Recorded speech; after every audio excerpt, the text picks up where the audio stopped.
12,500. That is the amount of calories that the average person burns in a day. Now, can you guess how many calories a Hadza tribesman burns in a day? To give some context, the Hadza tribe is a tribe from Tanzania that walks 6 to 12 kilometers each day hunting and gathering, which can be compared to how a caveman lived in the past. Knowing that, can you guess how many calories they burn in a day? What, double, triple, even quadruple how much we burn? Well, you might be surprised to hear that it's actually the same. That's right. We McDonald's eating, TV watching, couch sitting people burn the same amount of calories as a person who exercises in one day more than the average American exercises in 1 week. How can this be? Well, according to Herman Poncer, he's the one who ran the study to see how many calories a Hadza tribesman burns. This phenomenon happens because our bodies, quote, adjust to physical activity by saving calories on other physiological processes to keep total energy expenditure in check. But what Poncer doesn't say is what physiological processes are sacrificed to save calories.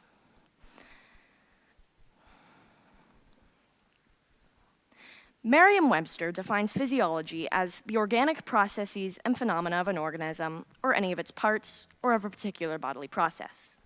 That means physiology includes digestion, respiration, blood circulation, body temperature, even consciousness. Now, the United States government's National Library of Medicine says that stress can also be a physiological process. In fact, it states that anxiety caused by cognitive and emotional stressors, such as a perceived threat or negative thoughts, is actually defined as physiological stress. So what does this mean? Well, if stress is a physiological response, and if ancient humans saved calories by adjusting physiological responses, what if ancient humans partly saved calories by not spending them on stress? That brings me to my goal today. I want to show you guys that maybe if we can harness our wild sides, our pre-domesticated selves, if you will, we can take control over our stress and live our lives in greater peace.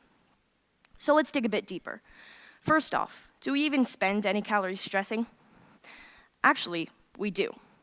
And though it's not enough to go on an all-stress diet to lose weight, we do still burn calories by releasing adrenaline when our fight-or-flight response goes off.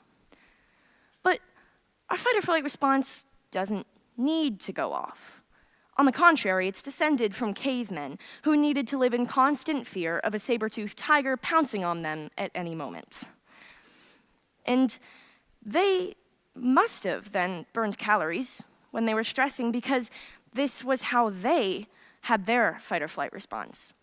The adrenaline released when they burned those calories would give them the power to either fight back or run away from a threat. It was necessary for their survival. So maybe stress isn't something that ancient humans stopped to save calories. But no, I'm not quite ready to give up. And I'll tell you why.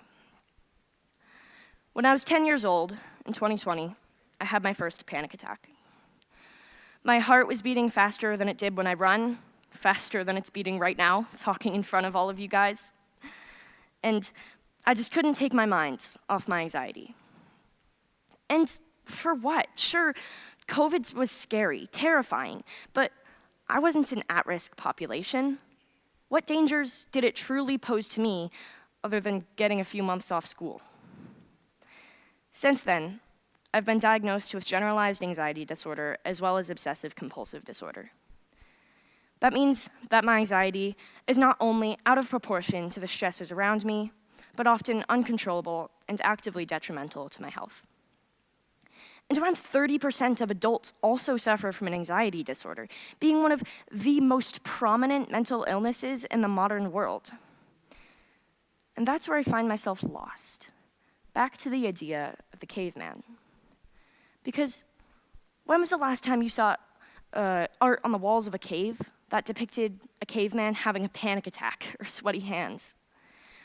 Because, yes, cavemen felt stress, But did they truly feel anxiety? Cavemen felt stress for their survival, and we feel stress for a test. Seems pretty counterintuitive, doesn't it? So let's recap. Modern-day humans burn the same amounts of calories in a day as cavemen, and cavemen burn less because they're saving on physiological processes. Modern-day humans have a physiological process called physiological stress, but we don't need it. And cavemen also had that, but they needed it to survive. So really, stress is just a leftover evolutionary physiological process. It just hasn't left us yet. We don't need it. So let's talk solutions. How do we fix this? We've got this leftover thing that's just annoying us now. First, let's consider the idea that humans have been domesticated. It said so in the title of my talk. I am here to talk about the very domestication of humans today. And by that, I mean that we've become more docile, more used to an industrialized world where we can get everything we need from a nearby supermarket. We're not the same savages that cavemen once were. So how about we compare ourselves to another domesticated animal, say dogs. I love dogs. How many of you guys have a dog at home? Yeah, and how many of those dogs will bark at the mailman or people coming into the house? Yeah, unless they're really good dogs, they tend to. They have this leftover process in their body from when they truly had to fear intruders. Sounds pretty similar to our predicament. And for dogs, we fix this by training them. We teach them that when they don't bark at newcomers, they get a treat. And slowly, as more people enter the house and more mailmen deliver the mail with no fatal injuries, the dog learns that there is nothing to fear. There's no reason to bark. They stop barking at the mailman and they start wagging their tails at them. They stop growling at newcomers and start sniffing their hands.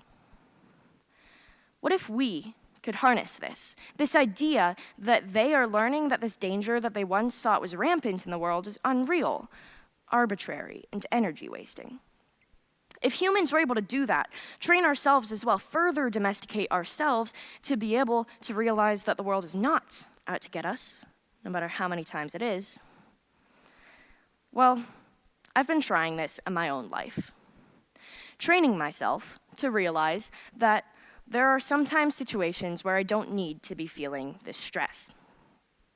Like a dog, I've put myself in situations where stress often is a real problem. For me, that's tests, presentations, projects, sometimes even just meeting new people. For adults, it might be job interviews or events, and others still might be going to the grocery store if your paycheck will cover your rent. And these are all valid concerns. See, we don't live in a world of cavemen and saber-toothed tigers anymore, but we do still live in a world with consequences. But if we can just learn that these consequences aren't as bad as they seem to be, maybe we'll be better off. So I urge you, put yourself in scary, stressful, anxiety-inducing situations, and maybe fail. Don't do it right. Miss the deadline. And observe what happens.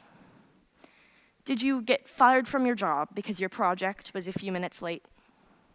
Did you get kicked out of your house because you got a B instead of an A? Did you have to go a whole week without your morning oranges? Stress is real. I'm not going to say it isn't because it's a built-in physiological process in all humans, but it doesn't need to be. If we can find the good things in our life and live in greater peace and harmony, we can live happier lives, fuller lives. If we can learn to stop barking at the mailman and start wagging our tails, to start playing instead of growling, to let go of our fear, our anxiety, our hopelessness, in place of a life where we accept that the world is not perfect, but it can be pretty dang great. Thank you.